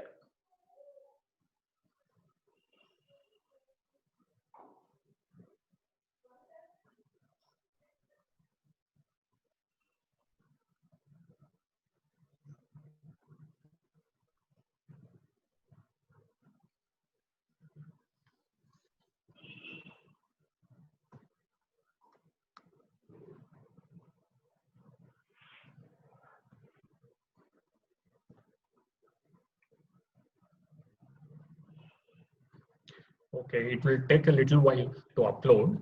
So I'm Raghu, one of the co-founder of ThinkTac, and welcome you all. Sorry. So this is our mission.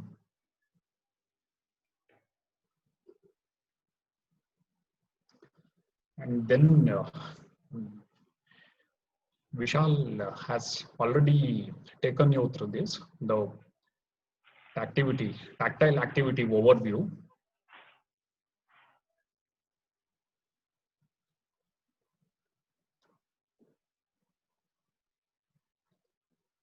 So essentially, children will make, play, and explore. Then the observation sheet captures some data, and that is inferred.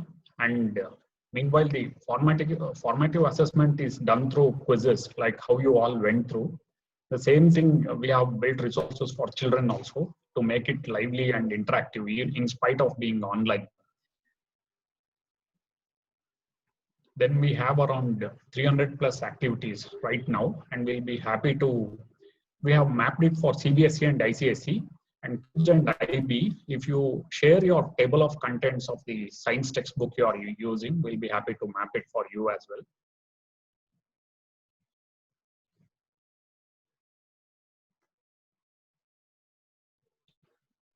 So these resources, what you became familiar with, the Tactivity.in, which has guides and videos, then observation tables we share separately, quizzes and games. So all this will be available.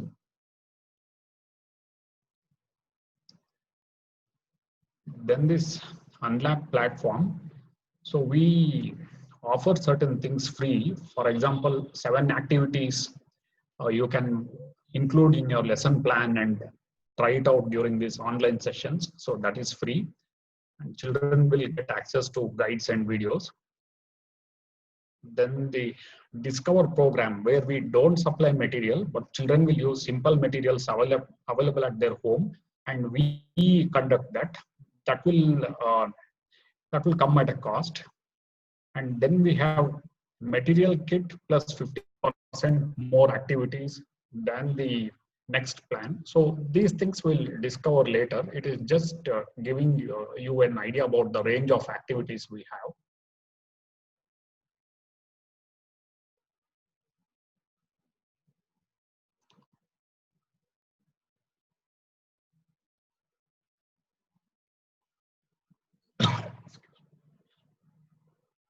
So this is a summary of what I explained earlier.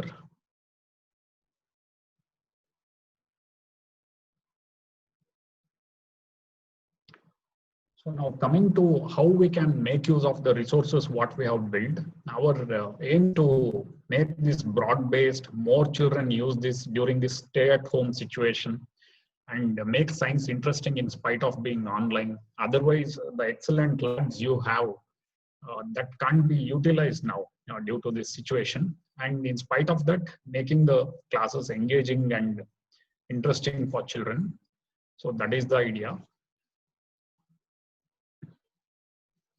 So what, from your end, what needs to be, I mean, the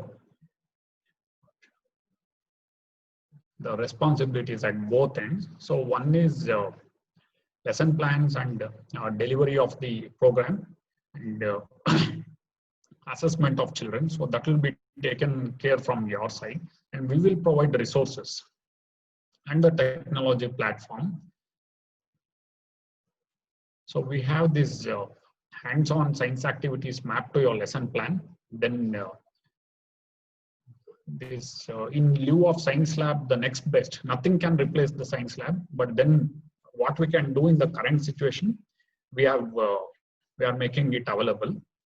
Then as you can see, it was interesting for you, and children will enjoy even more. And obviously parents will also see what is the new thing that the child is doing, and they will be, at least some parents will be involved who have time and interest. And then that exploration. So all our activities are designed to explore.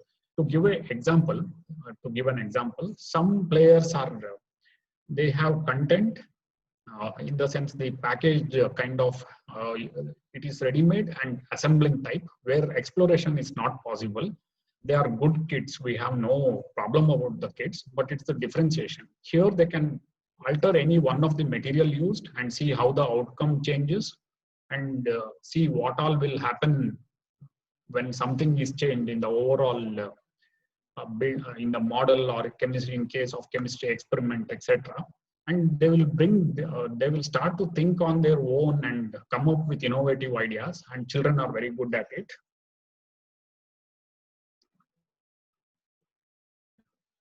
So this is what we plan to do with you. So you can choose activities. We will have a small bouquet of activities, and you can choose. Of course, the standard ones are free. If deep customization is required, then there'll be some small cost involved. Then the teacher support, the guides and these observation sheets, quizzes, etc. Those resources we will provide. Then assessment support, teachers can do that. If we are required to do, then there'll be a small charge for that. And this digital science exhibition, now that If schools reopen by say November or so when the science exhibition starts, great. If it doesn't reopen, then this can be done digitally as well. We will create student portfolio where they can store all their activities, and whichever the science model they want to showcase as a exhibition entry, those can be also loaded there, and teachers can review it digitally.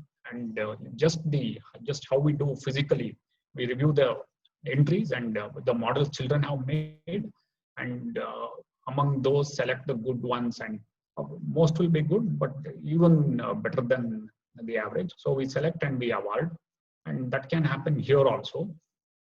However, that will be available in November. We are working on that. It will take some time in case you would like to try this.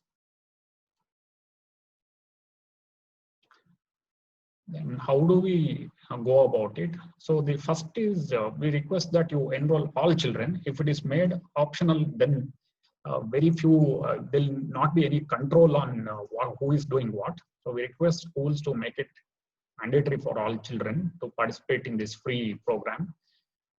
Then we will do a separate session for teachers on the and support structure we have enabled. Then teacher will set a schedule and integrate these activities into the lesson plan. And ThinkTac will support via WhatsApp, like how you all interacted on WhatsApp. That forum will be available for seeking support, and some questions children you may want children to check with us. So we'll be there to help on that. Then they make the activities using household materials. This is tried model. Already 2,000 children have participated in this program. From the they have done it from their home, and it is running smoothly. So this is a good option for children to make something on their own and learn. Then Raghu, is it okay to pause?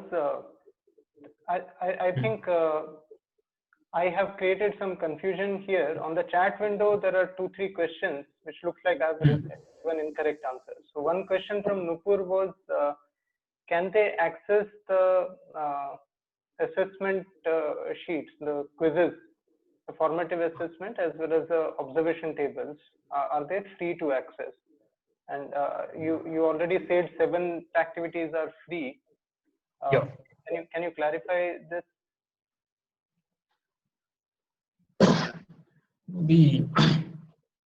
Yeah, for few activities it will be available. All resources what we have assured, it will be available for few. And these activities are also grade-wise separate activities mapped to the respective grade syllabus, correct? Not grade-wise. I think so. I'll clarify this. What we actually plan, Vishal, we will hold one more Zoom call for schools interested in implementing, and we will clarify everything. So broadly, I'm indicating some details. We have this is the first time we are doing for the entire schools as separate Zoom call, and then arriving at an understanding how it will be implemented. So we will discuss there. So also there are other couple of questions which I would like to respond to. So basically, Nupur, just to change what I said, for these 7 activities, it will be available for children to access, and that will be made available in the form of these Google Classrooms, very similar to what you experienced for the wave turbine model. So children get access to the Google Classroom where they'll get these resources. And next question was, is this mapped to IGCSE and IB? So Aanchal, that's a good suggestion. Our struggle has been with the variety of books being used by different schools. So we have mapped some of the chapters for the checkpoint 2 textbook, and checkpoint 1 and checkpoint 3 are also being mapped. Thus, what we are thinking is, once you tell us which books you are using, for us doing the mapping, it's not more than a day or 2 days job. So we can do that as soon as you ask for. Then there is a question about do we have a catalog? So as Raghu said, we can share the catalog, but if there's a customization happening for a school, then there could be some cost involved. If it's a standard set of activities which children are, which is made available to children, then that is free of cost up to 7 activities. Sorry, Raghu, I thought of clarifying so that there's. It's perfectly fine, Vishal, because I'm not seeing the chat. We end up the screen, so it's good that you clarified. There's one more question from Nupur, Raghu. She's asking for a rough cost. I think you may come to that, right? Because she's saying it will be easier to talk to school if she has that clarity. Yeah. I'll talk to you after the call, ma'am. We'll understand the requirement and give a very affordable plan. We have kept in mind that this current situation, the costs have to be affordable, and definitely we will offer something along those lines. Then we also offer 2 free trial webinars. So TAISI has already shared the coupon code. In case you have not got, we'll be happy to share after this con call. So you can also join there if you want to first see how this whole thing goes, how this implementation happens. You are welcome to join that. It's free again, and children can join.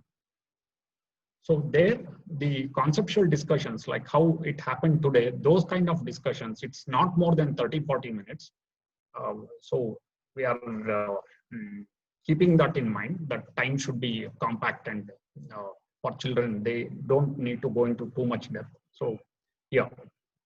And the WhatsApp support, they can post the questions, and we start from say around 10 o'clock, and that support will be available up to 8 o'clock and sometimes even more. Then many of you might be aware, we partner with Innovation and Science Promotion Foundation and Raman Research Institute Trust to conduct Raman Awards. It is for teachers as well as children. So that is, if you, we'll send the link after this conference, after this call, ramanaward.org, and there are details on participation. In the sense, children who are familiar with this making on their own, do-it-yourself mode of building activities, I mean, it's something new to showcase their talent via Raman Awards. So that is the idea here. And the digital science exhibition I already explained earlier.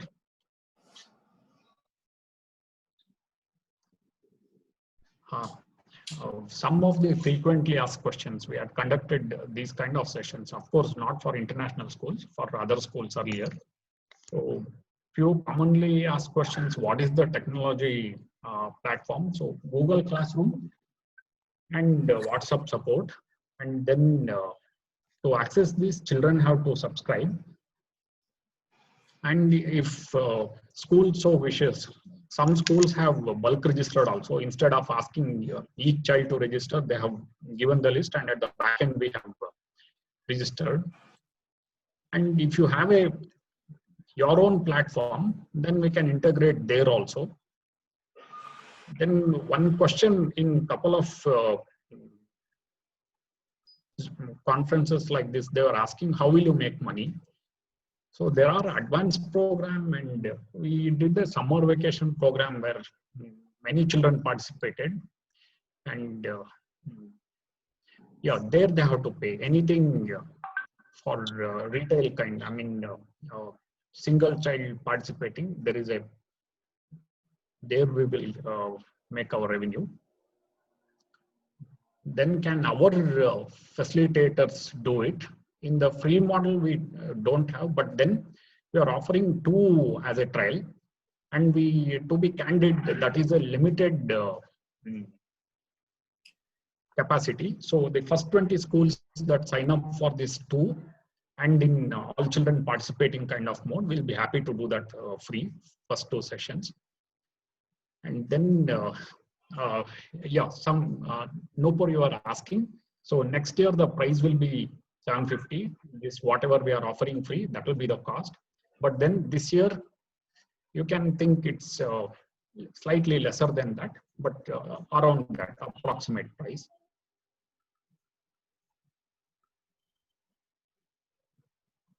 Then currently, whom are we associated with? So just a very brief. In Diksha, you can see our teacher resource videos. We have many of them, the content, not just video, the content. So that Human Resource Ministry portal, diksha.gov.in. Then the Raman Research Institute Trust, I already explained. Then we are partnering with NIAS and Valley School. One of the very first we got associated with the Krishnamurti Foundation way back in 15 in the front since that time. Then CENTA, we conducted a certification program. It was a 5-week program. It's still on. It is going on. So we are part of that.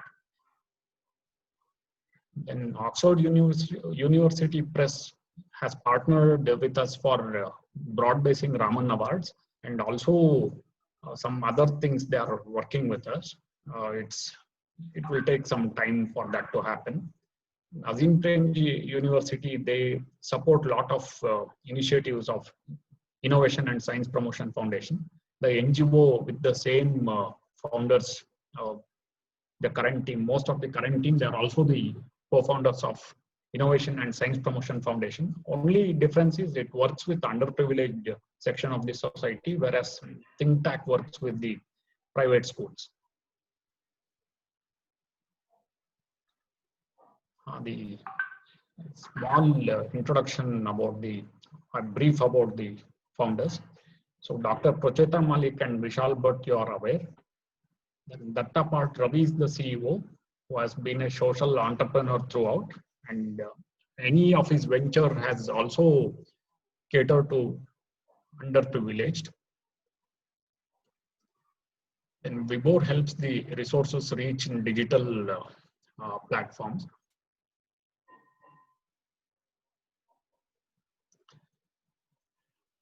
Okay, then so the COBS experiential cycle, this is the slide. And then for any other questions after this, please write to us or call me.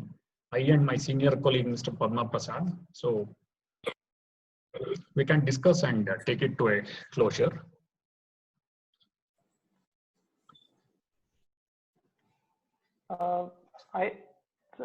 Some teachers have been asking for the syllabus map. I just want to quickly share the screen and show that, Raghu, so that sure. I'll visualize it. Yeah. I just left a minute to, if they are jotting down the numbers and email ID. Sure.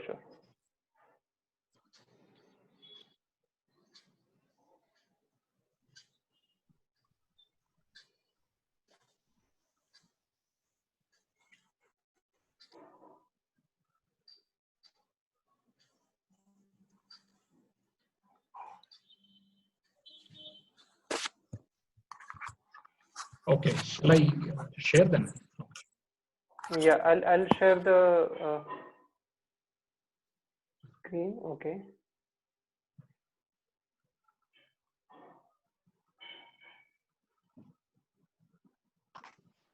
I hope you are able to see this screen. So this is a sample map for the checkpoint 2 textbook.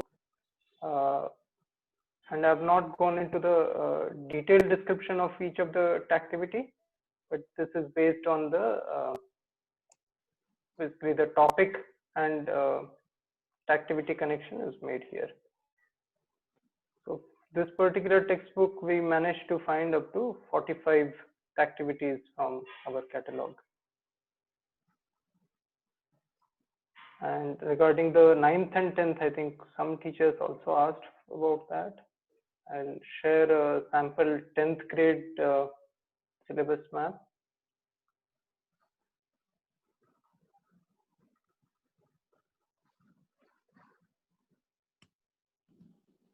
So this is the NCERT catalog of the topics. Out of around 900 topics, we have managed to map around 400 topics. So close to 50% topics we are able to cover through hands-on activities. So for each of these topics, there are some activities.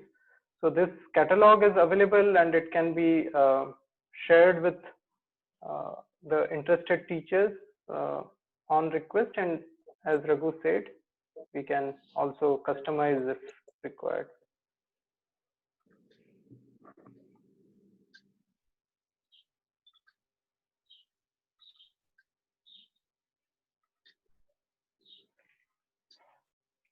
The fundamental thing I would like to bring out here is,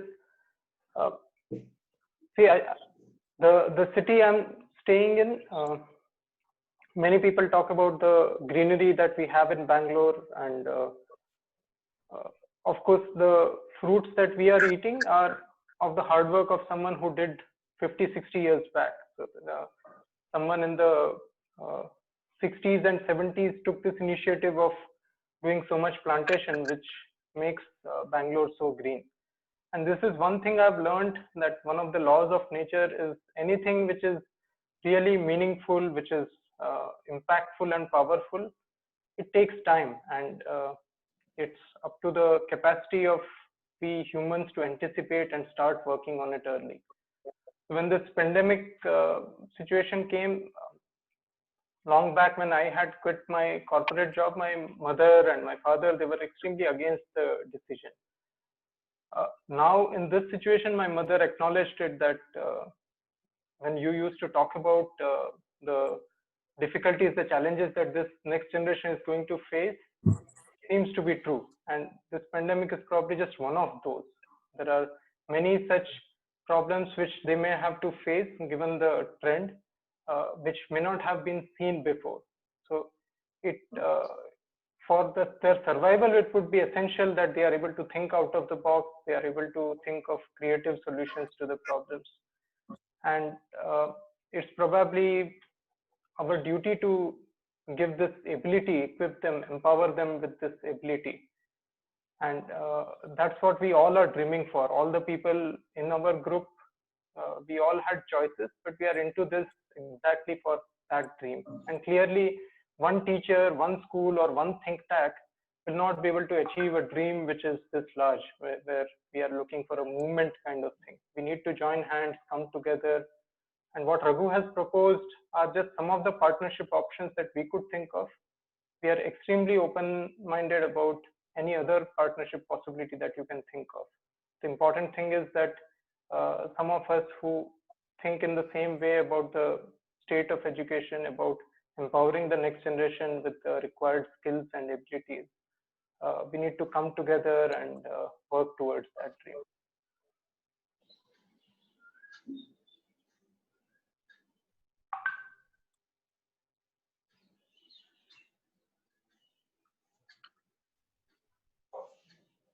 So thank you, Vishal. Yes. Thank you, Raghu. Thank you, the entire team of ThinkTac, Procheta, Mr. Padma Prasad, everyone, and also our TAISI learning community for being connected and being part of this workshop. Do we have anything else to cover? If there are questions, we can take that. Otherwise, nothing from our side. Okay, so we'll float out the follow-up communication, with the email addresses and whatever you have mentioned in the workshop to share with the TAISI community. There is a question from Sangeeta. She's asking, whom do we write for the catalog? So I think, Jyoti, this could be a general question, that if the teachers want to connect with us. So obviously one place is the WhatsApp group, and we can connect through that. In general, as Raghu said, if you want to directly get in touch, then Raghu or Padma Prasad, you can get in touch with them. And Raghu will pass on the message to us wherever we have to share the catalog with you. But if any other protocol has to be followed, Jyoti, maybe now is the time that you let us know.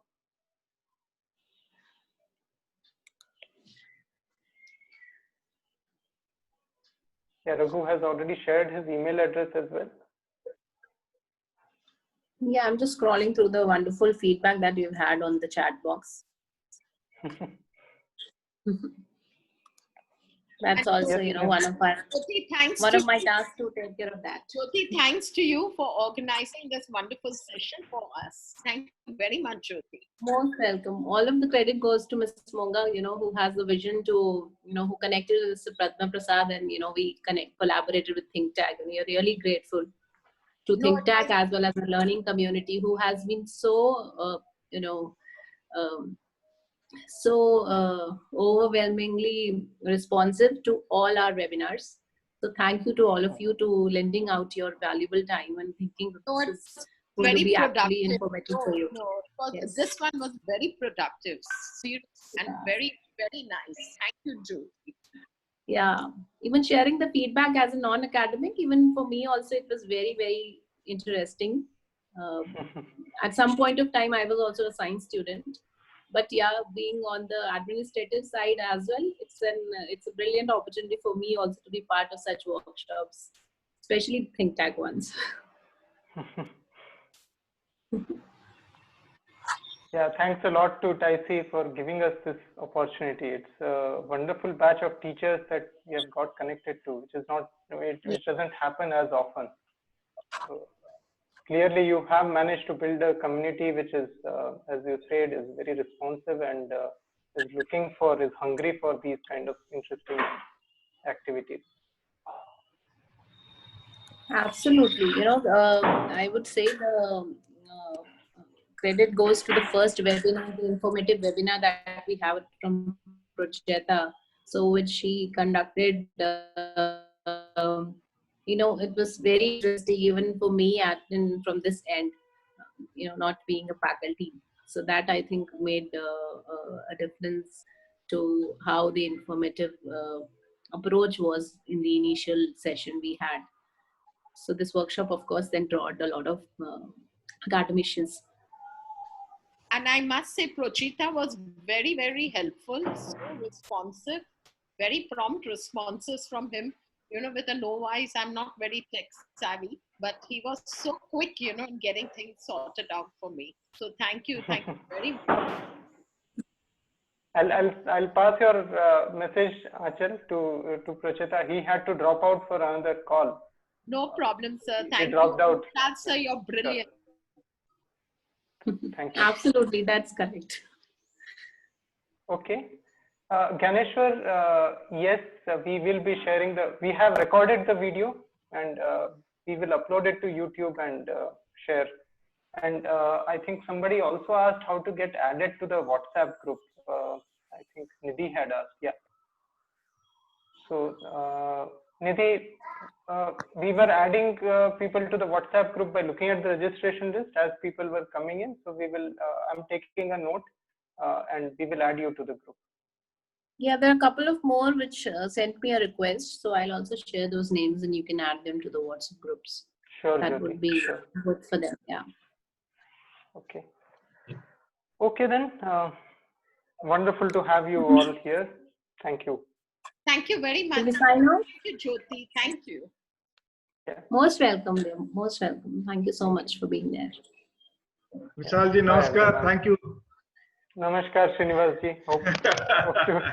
After a long time, after a long time again we met. That's absolutely fine. I mean, मजा आ गया आपको देख के फिर. Same here. Thanks to TAISI to connect us. Yeah. Thanks to TAISI. Yeah. चलिए मिलते रहेंगे फिर. I'll be in touch. Yeah. Bye bye. Sure. Okay. All right. Bye, take care. Yeah. Bye.